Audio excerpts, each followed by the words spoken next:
Library by Patrick Lewis, illustrated by Kyle M. Stone.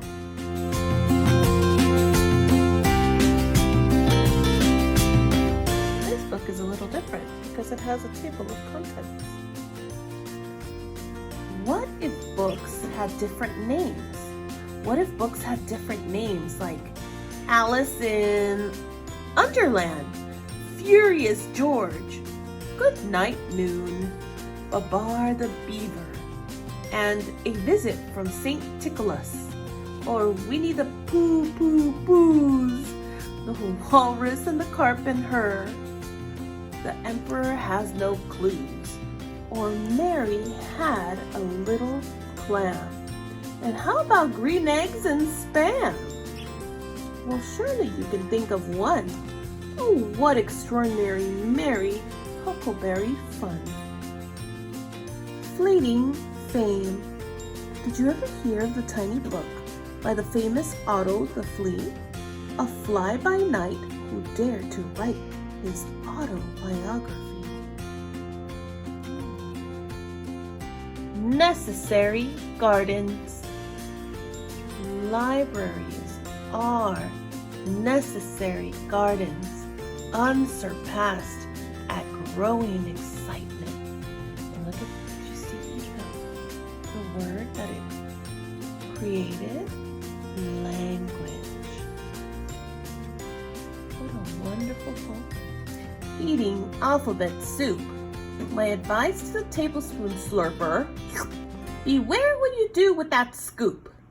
The capitals sir can cause quite a stir in a bowl full of alphabet soup.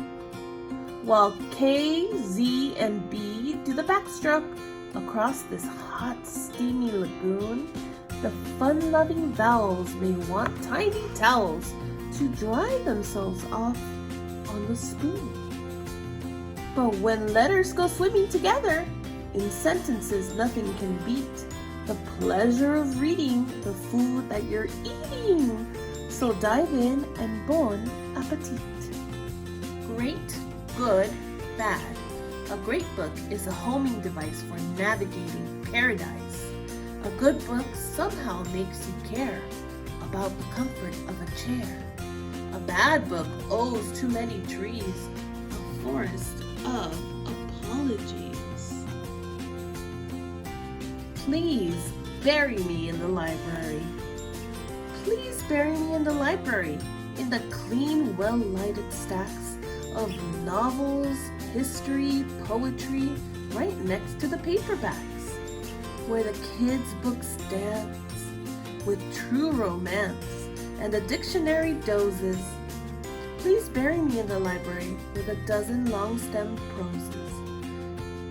Way back by a rack of magazines, I will be sad too often if they bury me in the library with bookworms in my coffin.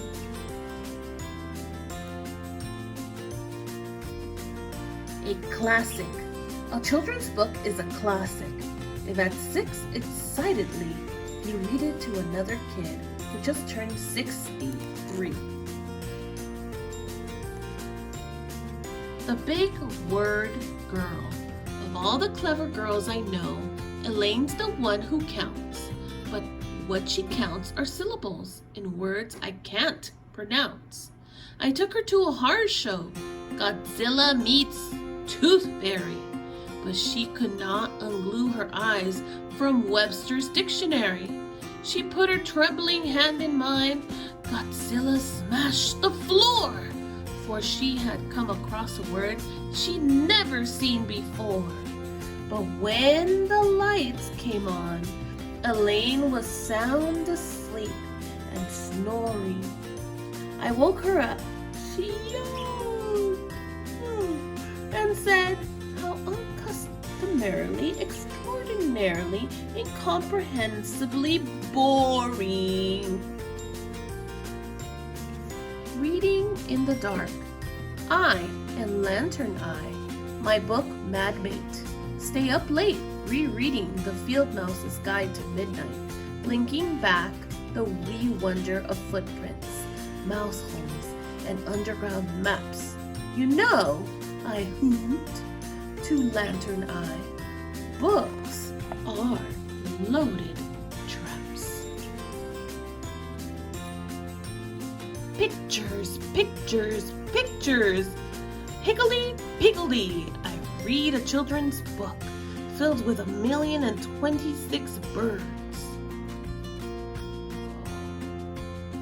Faster and faster and faster I read it because they forgot to put in any words.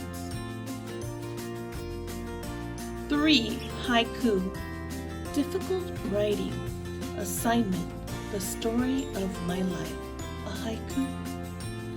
Epitaph. For a devoted lifelong reader. Thank you for the plot. Late at night, reading Frankenstein, and suddenly a pain in the neck. Summer reading at the beach. Some lay novels on their navels. Some hold comics in their fists. Some build castles with book shovels from the Times bestseller list. Some folks read beside the ocean.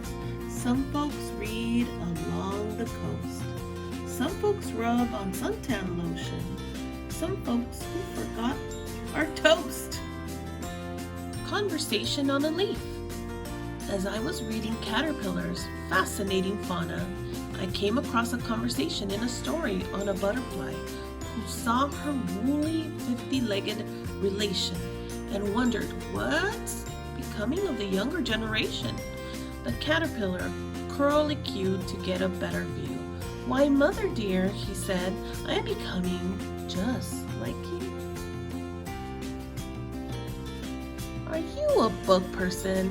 A good book is a kind of a person with a mind of her own, who lives alone, standing on a shelf by herself. She has a spine, a heart, a soul, and a goal. To capture, to amuse, to light a fire, you're the fuse, or else joyfully just to be. From beginning to end, need a friend?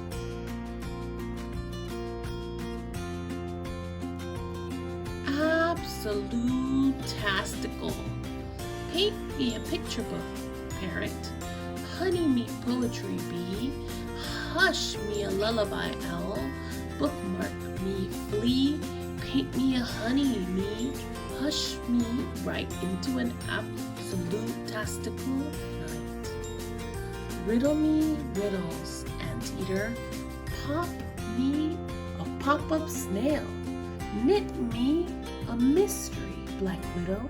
Read deeply, whale. Riddle me, pop me, and knit me soon over the absolute-tastical moon. Wonder me myths, snow leopard. Roar me adventures, black bear. Leap me a legend, jaguar. Look lively, mare. Wonder me, roar me, and leap me high into the absolute-tastical sky. Acknowledgements. Whose book this is, I hardly know, considering the depth I owe. To Lewis Carroll and Edward Lear. To X, J.K., a toast fruit beer. To Shell and Jack and Myra Cone, who always gave this pup a bone. To those word wizards I've left out, the only thing to do is shout, whose book is this? The bottom line, it's partly theirs, it's partly mine. And that is the